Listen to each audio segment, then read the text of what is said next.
And we're back with Record Live. It's been a couple of weeks, Zanita. It's good to see you again. I've been in Fiji doing some writing workshops. They get you doing worships and all sorts of things while you're over there. I was tallying it up. I did, I think, over 10 hours of writing workshops. Wow. In different venues for different groups. I did 3 interviews for stories. I did 3 worships. I did the chapel program. So I was very busy, but I hope you've had a good week too. And it's great to be back with Record Live. We're very blessed today to be joined by Professor Kevin Petrie from Avondale University. Welcome, Kevin. Thanks, Jared. It sounds like they worked you very hard over there in Fiji. Well, people say, hey, you've been blessed. You get to go on a holiday. You get to go enjoy Fiji. I'm sure you're on a beach with a coconut. And it wasn't like that at all. I didn't get within probably kilometers of a beach. But it was a really blessed time. I really enjoy meeting with our Adventist people right around the South Pacific. I really had a ball over there with them. And yeah. But enough about me. We're here to talk a little bit today about Avondale and Avondale University. I almost said in my intro Avondale University College or Avondale College of Higher Education. I'm used to all these different terms, and but it's good that we're a university now. That's been a really exciting development. But Kevin, did you want to just tell us about your role at Avondale and for how long you've been in that capacity? And roughly what it is, because people might see your title and they may not quite know what that means, what function you fulfill at Avondale. Now, look, good question, Jared. I've been in the role about 2.5 years. It wasn't something that I had on my radar screen or in my life plans, but it's amazing what God has in store for us that we may not see. But in a nutshell, it involves the oversight of the running of Avondale on its 2 campuses, including leading with the strategic directions and as we're doing at the moment, leading with the implementation of new initiatives. So, my background, Jared, is that of a school teacher and of a school principal. So I guess in those terms, you could see it as the principal of Avondale. It's a pretty fancy title. I remember looking at the principals in my school and being like, wow, they're like the king. Well, fortunately, Zanita, you find yourself, doing a lot of ordinary things, but working with some extraordinary people. So we have, round about 25, 26 leaders of different areas, heads of school, department leaders, and just amazing people. I learn off them all the time. So it's very much us all in together in terms of that leadership. Yeah, good team makes a world of difference, hey? For those who, obviously you've gone from a college to a university, which is a big thing, but for those who maybe aren't so aware of what that looks like or what that means, can you tell us what is the difference between the 2? Yeah, sure. In Australia, we have different categories of higher education from, a college of higher education, a university college. And the university is the category that includes not just the learning and teaching, but the research components and expectations there, as well as civic engagement, being a part of your community. So in terms of universities, we are at this point in time the only Protestant university in Australia. We became a university July 1 of last year. And we were reflecting at the end of last year because we didn't have the time to celebrate as we would have liked because of COVID. So we left that until a later time. But, we came together with three ex-presidents. We had John Cox, Jeff Madigan, Ray Rowenfeld, and all three men through their time actually really built the platform that we then reaped last year. So we were really inheriting a legacy of hard work by a lot of others. But it really gives some recognition for the maturity in the journey that Avondale has reached. Because to gain that status, you have to show that you have already been operating at that level for a period of years. So a huge shout out to our staff who have gone the extra mile.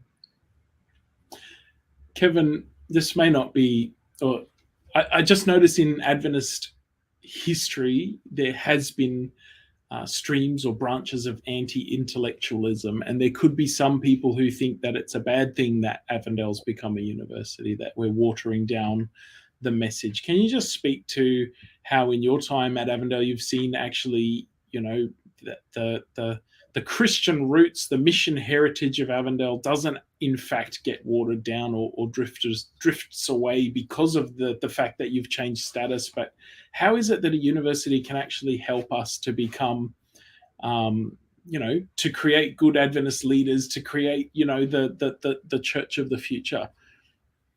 You know, it's interesting that in terms of even applying to be a university, part of that process is demonstrating the unique contribution that you'll make to the university sector. And we are, you know, unashamedly a Christian university. You know, our stated purpose is transforming lives through Christ-centered higher education. So, you know, at the very roots of becoming and being a university is the fact that we see we have this unique space that we can have, this unique gift that we believe we can provide to the sector. So rather than it water it down, you know, for me it reinforces and helps to even strengthen our purpose for existence. I mean, we believe that the students that come here deserve the very best that can be offered them through learning and teaching, through research, you know, through community engagement. And we see being a university actually strengthens those possibilities and gives us an opportunity to have influence in the wider sector, to be able to work collaboratively in a stronger way with other universities. And that has the potential to reflect on benefits for our students too. You know, I think, for instance, of our PhD students and some of the research that they're involved in and some of the opportunities they have to also connect with some of our other peer universities.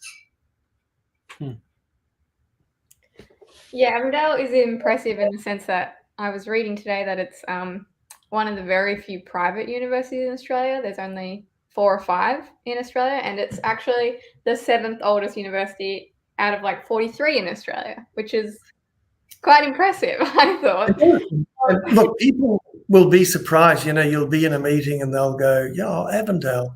So, and they'll want to know a bit. And when we tell them that we've been here since 1897, it's kind of like, wow. And, you know, we'll have people come and visit us on campus. You know, our one of our local politicians came last year, and the mayor of Lake Macquarie was there as well. And when they actually see the beauty of the campus, you know, the building I'm in now was first populated in 1897. You know, they're just amazed at how long we've been contributing to the sector. It's pretty awesome. Obviously, as well as going from a college to a university, Avondale is going through some changes or implementing some other changes. Can you tell us a bit about those? Yeah, sure. And I'll admit, Zanita, that for a year or two there, it was really hard to and challenging to pull our heads out of the COVID adaptations we had to make and all that went with that. But through that time, when we sat down last year and began to look at why is it that we exist, what is the unique contribution we want to make, and this transformation of students so that they can go and then transform their communities is part of Avondale's legacy that just continues to be really important to us. So I think it's natural as you go through that process to look ahead and go, okay, 2030, what does Avondale look like? What should it look like in 2030? What is it that we're going to do between now and then that will strengthen our purpose, that will make us more effective as an Adventist higher education institution?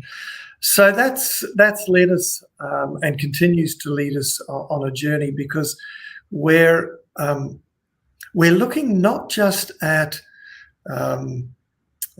what the stakeholder needs are, that's really important, but also looking at what the higher education sector is doing. What is it the students are looking for? What is it we can do to really enhance the experience of our students and to make them really engage, with the purpose of why we bring them here.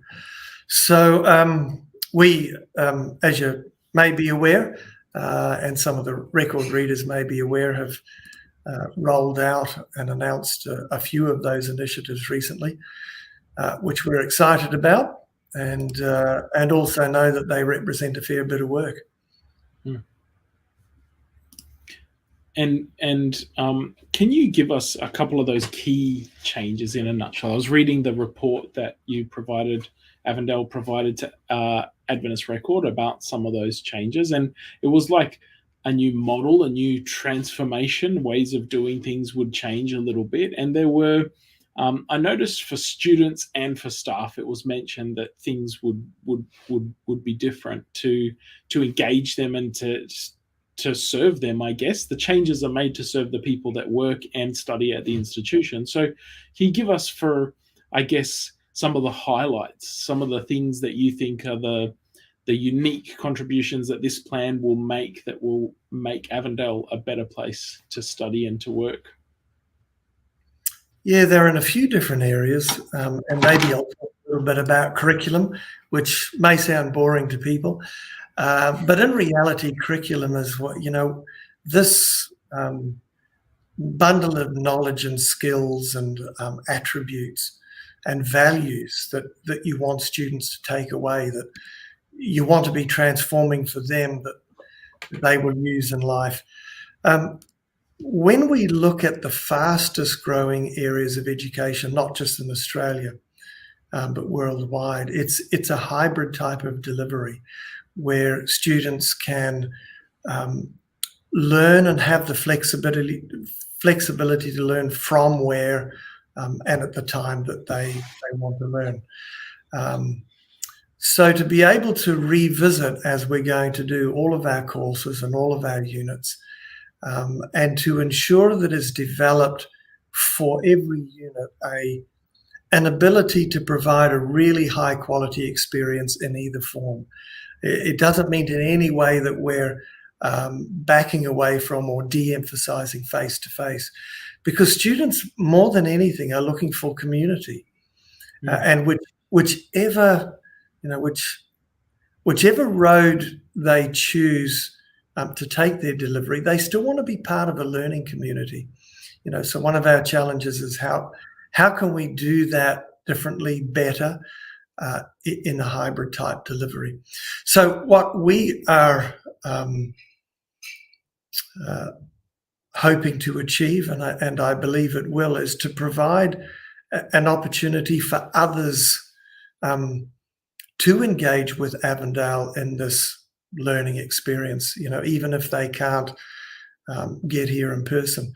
It's really it's interesting to look at the change and difference in student profile to how it was a few years ago. If you look at the new students who came onto the Lake Macquarie campus this year, 58% of them were 21 and above. So school leavers is no longer the majority of our market. And that represents the trend all around Australia. It's not just here at Avondale. So an increasing desire for flexibility. And look, it's easy to conclude, well, does distance or someone studying where they're not face-to-face, can it still have an impact? A little while ago, I went to the grad banquet, that pre-COVID, where the graduating students come together for a meal in the week prior to grad. And there was a lady I met there who I'd never met face-to-face. And in fact, this was her very first time at coming even to the Cooranbong area. She had studied at Coonabarabran, a few hours drive away. She had a family. She couldn't relocate. She was busily juggling home life, work life, study life, but had managed to get through. And yet at the table had this engaging conversation with us saying, Avondale changed my life. She said that the faith and the prayer, the weaving into the content of spiritual ideas engaged me with my Christian roots. And she said, I've actually come back to a relationship with Christ, and have just found that sense of being in centeredness again. So it reminded me that God is able to work through a variety of means to reach people, and if we can use these initiatives to increase our footprint and increase our influence. So just tied in with that, and this will be something that we'll continue to work on with staff, is looking at our semester length. So, for example, those familiar with Avondale, we have 2 semesters, 30 weeks each. So we have teaching going on for about 26 weeks of the year. However, there's good evidence to show that shorter semesters for students do work more effectively. Higher engagement, higher academic results, higher retention of students, less students dropping out. So we've actually started to head towards a model which will be that of 6-week teaching blocks with 2 units per 6 weeks rather than 4 units per 13 weeks. And it's going to take us a couple of years to work through the various needs that each school and each course are going to have. So we are looking at fully implementing it in 2025. So in the curriculum space, plenty to keep us out of mischief.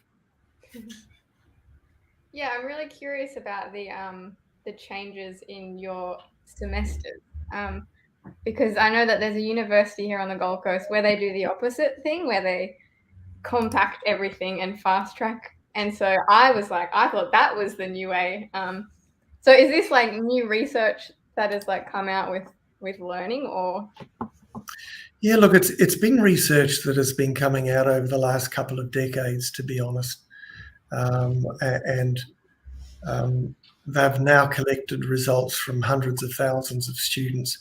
And Zanita, you're right in that there are universities who will use this model to fast track students through their course, because you've actually got more teaching blocks in the year, and you actually have the potential to cover more units if you wanted. We haven't gone down that road for that purpose, but certainly some institutions do. We're not the only ones to go down this route. We have Victoria University in Melbourne, Southern Cross University, And it's certainly worldwide is becoming a more popular approach. Although it involves, I mean, the transition from what we're doing now to that is pretty huge. Big challenge. One of the things that stood out to me was the plant-based meal options at the cafe and stuff. And I know Avondale's always been a vegetarian institution. Can you tell us what the changes there reflect? I remember when I was at Avondale, the good times spent in the cafeteria, they were some of the most social times of the day. You get there early, chat for an hour, and if you didn't have class, you could catch up with mates and have a good time. But yeah, can you tell us a little bit about some of those changes? Sure. And you're right, Jared, those food times are, other times that students look forward to and say that they really connect. We know that there is an increased interest in healthy cooking and plant-based cooking, and the potential for Avondale to be able to offer that to a wider range of people in the community as well as to our students. So at the moment and for the last few years, Avondale has provided that as an in-house service that we employ people to provide. But it is something that we will be outsourcing to a company who is going to take on the mandate and the challenge of providing high quality vegetarian food that can also be offered to others in the community. So we're hoping that this is something that others in the community will engage with, and of course will also meet the needs of our students. Talking about trends, one of the other trends in higher education is students wanting that choice in terms of whether they cater for themselves or have a bit of a combination of each. So we did trial this year, students having a 1 meal a day, 2 meals a day, 3 meal a day meal package. I'm not sure whether their personal cooking skills increased or not. We haven't measured that. But they've certainly enjoyed being able to have that choice. So, and we're seeing that will continue with this new structure as well. Mm-hmm. Is there a move? Sorry, Zanita. Just on the plant-based sort of thing, especially with young people, there's a move towards sustainability, and it's almost like the world has caught up with this vegan, vegetarian diet trend, and it's more popular than it was. At least when I was growing up, there's a lot more options in the supermarkets and things. But is there a broader sustainability thrust in this sort of new plan for 2030? Is there other considerations as universities and other big institutions start looking at or talking about sustainability and that sort of thing? Is there an element of that in this change, in this plan? Yes, look, over the past year, we have looked in a new way at the Sustainable Development Goals that have become increasingly popular around the world, and looking at how we can engage with that, looking at those things that we feel can make a difference, not just to us, but to our community. Our Deputy Vice-Chancellor, who arrived in April of last year, has been a passionate driver of this area. And one of the things, for example, that has started is development towards a community garden centre, where those from the community can come in and engage and be a part of, for example, an organic gardening initiative.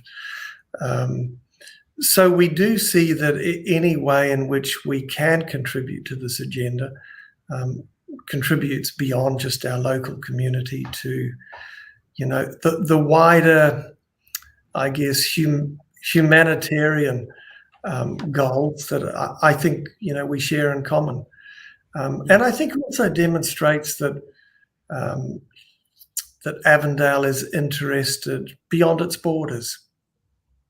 You've certainly got the space for a community garden. No shortage of space here, Anita.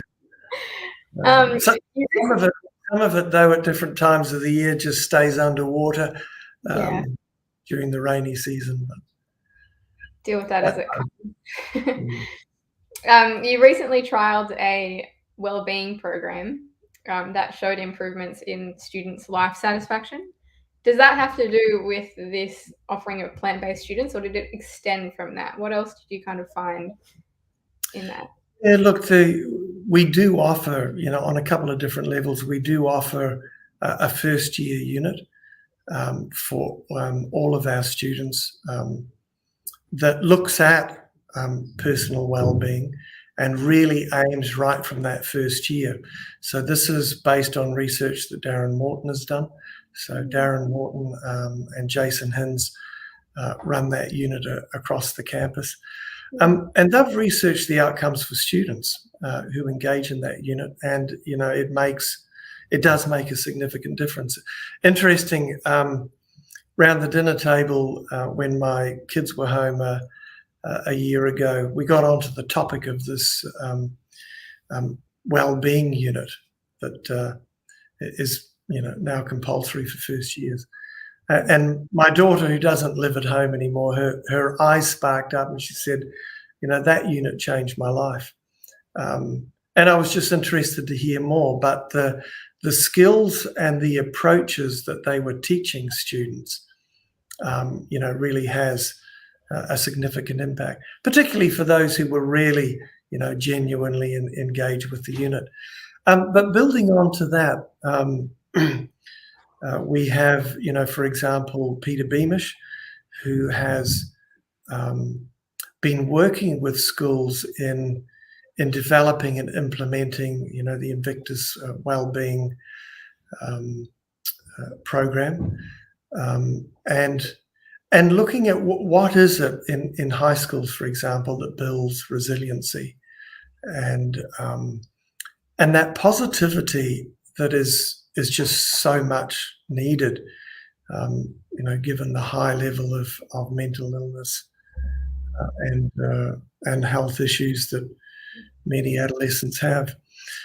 So here at Avondale, there were 4 people, Peter Beamish, Darren Morton, Jason Hinds, Wendy Herman, who put their heads together to look at a program that this year has run particularly for residential students called the ACE Lab, the Avondale Character Experience Lab. And it's a series of experiences, including outdoor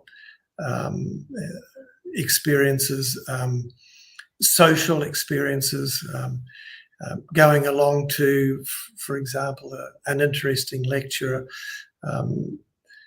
by those who can relate and present in an engaging way. And so 30 people are involved this year, and so that program is going to be rolled out to all of our first year students on the Lake Macquarie campus next year. So the South Pacific Division is helping to fund that, and also the Avondale University Partnerships Alliance, which Peter Beamish is the CEO of, is helping to contribute to that initiative. So it's going to be an exciting opportunity for first year students, and I think something that has the potential to be really life-changing. If my kids were still at that age, I'd make sure they engaged with it. Yeah, sounds good. I just before I ask my question, which I'm burning to ask, we've had a question come in from Facebook. One of our viewers, Jeffrey, is quite a regular viewer of the show. He's curious to know if any physically disabled students are currently studying on campus. I remember I played a game of rugby and busted my knee and lived in the 3rd floor of the dorms, and it wasn't necessarily particularly accessible. Had to get friends to help me carry books up and down the stairs. But I guess behind his question might be a question about the accessibility of the campus, if there's any changes or improvements in some of those areas. Yeah, really good question. We've had a secondary student, and I'd actually have to double check and see whether they've completed yet. But in the last period of time, a wheelchair-bound student studying secondary, in fact, in the Tas area. And we did discover that, we are not particularly as well set up as we'd like, to cater for wheelchair access. The other challenges, access to bathrooms. And because many of our buildings were built quite some time ago, we found we had to really go around and visit particular areas and ensure we were able to either extend the access that we currently had, or at least identify particular places that the student was able to utilize. So the answer, I guess, short answer to the question is yes, but I do think that we've got work to do in that space to encourage more accessibility. Good question. No, that's great. I was going back to a comment you made about broader sort of being there for the community, I guess, impacting the community. And I feel like that's always been in Avondale's DNA in some senses. I know we've seen stories, over my years at Record, I've seen stories about different initiatives, some student-led, some college-led, on helping students to engage with and serve their communities. Are there any sort of initiatives like that continuing to happen? Students, I know COVID's impacted some of that, but mission trips, serving the community, students getting out and about, is that still part of what you see as the future of Avondale's impact on the broader community outside of our own, Currumbong campus or Wahroonga campus here? Yeah, absolutely. Because in a nutshell, transform to serve is really the purpose. If it doesn't lead to service, then it's a little empty. Like you say, COVID was an issue, but it's good to see that starting to get back to normal again. An example of that has been our group of education students that Jason Hins has recently had up in the Northern Territory, engaging in a couple of Indigenous schools there, and that program, referred to as MOTO. The Ministry of Teaching overseas. It became internal, for a period of time. So I think we're gradually beginning to see that come back, and for various areas of college. For instance, our Ministry in Theology, just have recently had a group of students overseas, engaging in evangelism, working in the local community. So very much see that as really important to our future agenda, and to provide and look for more ways in which we can engage. The other challenge, of course, is how do we better engage with our distance students in this area? How do we provide the same opportunities for them? That's something we have to keep grappling with. I mentioned before that Avondale was quite impressive in terms of its history and so on. But I've also heard people refer to Avondale as like a stepping stone university because, like, for example, you offer nursing but not medicine, or you offer business but not law. And so do you have plans like for the future to introduce new things or to expand what you offer? Yeah, really good question, because you're right, we don't offer the full breadth that others might. In the period of time ahead, as we look to 2030, we look to really consolidate the courses that we have, but with a difference. Rather than expanding the number or range of degrees that we have at the top, to actually look for other pathways of people moving in towards those degrees. So, for example, talking about trends again, people are less likely than they were 10 years ago, 15 years ago to say, I think I'll go and do a degree. But they might say, well, that undergrad certificate in business is only 4 units. I could do it in one semester. They'll let me know if I really enjoy it. And then, well, I've done a cert. If I just did 4 more units, I'd have a diploma. So we're really looking at pathways that people can take that they can do in smaller chunks. And some of that's going to be in the vet space. So I guess, Anita, when you say expanding, it's within that vet space that we are currently expanding. So we'll introduce next year a Certificate 3 in individual support.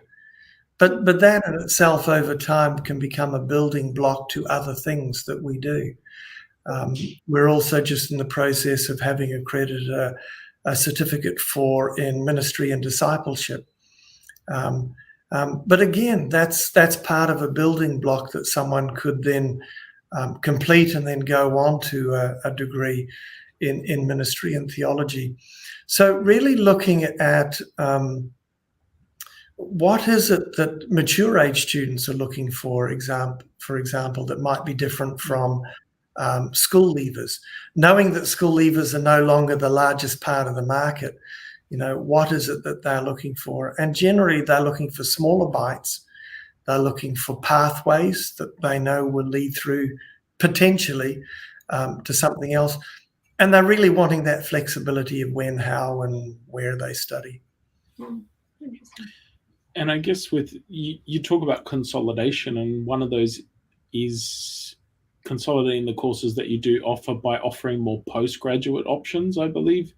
It seems to me in the past few years that Avondale has added more, the ability to do masters and things like that through some of these courses, education and nursing, etc. Can you just tell us, is there plans to continue that trend? You've talked about flexibility and smaller chunks, but there's also broader offerings of, because of the research emphasis as well, there's more opportunities to research and to do postgraduate stuff at Avondale now.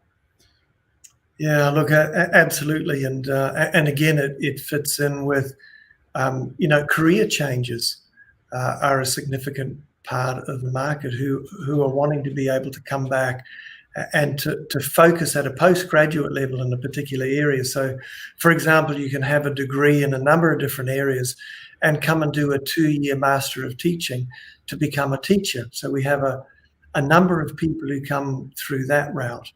Mm-hmm. And that's in addition, of course, to the Master of Education. So in most of our areas, we have those postgraduate options that will, some of them will suit those who just want to go into their current career more deeply, and mm-hmm. others will suit those who are doing a career change. And like you said, research fits into that. So, a Master of Philosophy is a pure research degree. And of course, we have PhD offerings in a number of different areas. So wanting to have options that people can hook into, regardless of whether they're a school leaver, they're a career changer, or simply just want to take their own career to the next level. Hmm. Do you see in doing a plan like this, and setting out a strategy until 2030, obviously there's some challenges that have been identified. What do you see as some challenges that are facing either Avondale specifically or the sector, as we, you've touched on some trends that we're trying to tap into. You say we're doing this so that we can meet needs of students, but do you see any other challenges in the area that are facing Avondale in the next few years that, as an institution you'd like to get ahead of or on top of, or what you've identified in the process? Yeah, look, one of our challenges at the moment is that we do have a lower student enrolment than last year, and we know that there's been a trend there which we need to address and turn around. There has been, for example, this year across the sector, about 80,000 less students coming into that space. There seems to be there has been more of a reluctance to come and engage.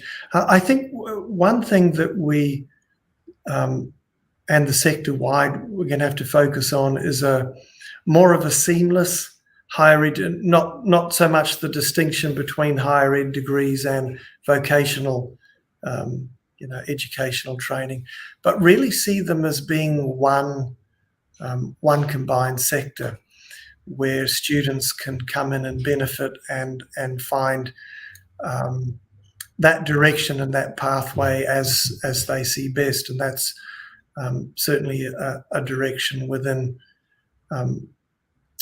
Australia as a whole. I think, though, the other thing, and this is I know not just at Avondale but in other places, and we mentioned it briefly before, but it's that challenge of ensuring that your purpose and why you exist remains central regardless of the delivery method. That through the hybrid delivery, it is still an overt opportunity to engage with Christian education, and that we strongly build and find ways to build community. At the end of the day, if we're offering the same as everyone else in the way that everyone else does, and our primary focus is chasing the national trends, we will be in danger of losing our purpose. So foremost and forefront, we purpose to transform lives through Christ-centered higher education, and that has to be our target through all that we do. It's been really cool to hear about the changes that are coming and what we can see in the future. I guess to end things on a lighter, more personal note, can you tell us about an experience or a memory from Avondale that you have that you perhaps hold dear to your heart? Yeah, look, as I was mentioning, before we started the interviews, Anita, I did my initial training at Longburn in New Zealand, and came back later as a mature age student. But probably for me, the most precious times are conversations you have with people, students, staff, where you have an opportunity with God's help to make a difference. So for example, I was speaking with a young man who was enrolled in one of our degree courses, and just the opportunities at times to connect and talk. And on this occasion, there was no one else around, and he simply said, I've decided I'm going to give up on the Christian journey. I'm not going to continue. I said, wow, thanks for sharing. Any particular reasons? And he said, I've stuffed up so often, and I've failed God so often, that I figure I better cut him loose before he cuts me loose. I'll get in first. And we were able just to talk and share about the fact that that's not how God works. Whenever we come back to be remade, he just forgives and remakes us, and there's not a limit on how often. He just wants us to keep coming back. And was able to talk to the young man a little bit later. He said, you know what, I decided I'm going to keep coming back, and had put aside time to connect with God each day that he had stuck to. So for me, highlights at Avondale, That's an example of what I would call my greatest highlight. Yeah, awesome. Yeah, that's an amazing story, and I'm sure there are many more that we may not hear or ever find out about the way that Avondale's influenced and guided young lives across. It's over a century now, so it's a long time that Avondale's been a really important part of this division. So, and our staff, to be honest, are amazing. I mean, they could give you, many examples of their conversations. So very special. Very much so. Hey, Kevin, we've run out of time, but we really appreciate you joining Record Live this week. We're very thankful that you took time out of your busy schedule running that institution to have a chat with us and our friends online. If people want more information about Avondale, if they're interested in studying there, would like to find out more or contribute in some way, what's the website that they can visit to get all that information? Yeah, great question. If they just Google Avondale University, it'll come up with www.avondale.edu.au, and there's a team of people here who would just love to help. Excellent. That's great. Well, thanks a lot, Kevin. Thank you, Zanita. Thanks to everyone who's joined us. And Kevin, we actually have been sending out to our interviewees a copy of our recent book, Living Kingdom, that is a record compilation of Jesus' parables. So we'll send one of those out to you and you can have a read. But yeah, we really appreciate you being with us today, and we'll catch you all again next week. God bless and have a good week. Thanks, Jared. Thanks, Anita. Awesome. See you later.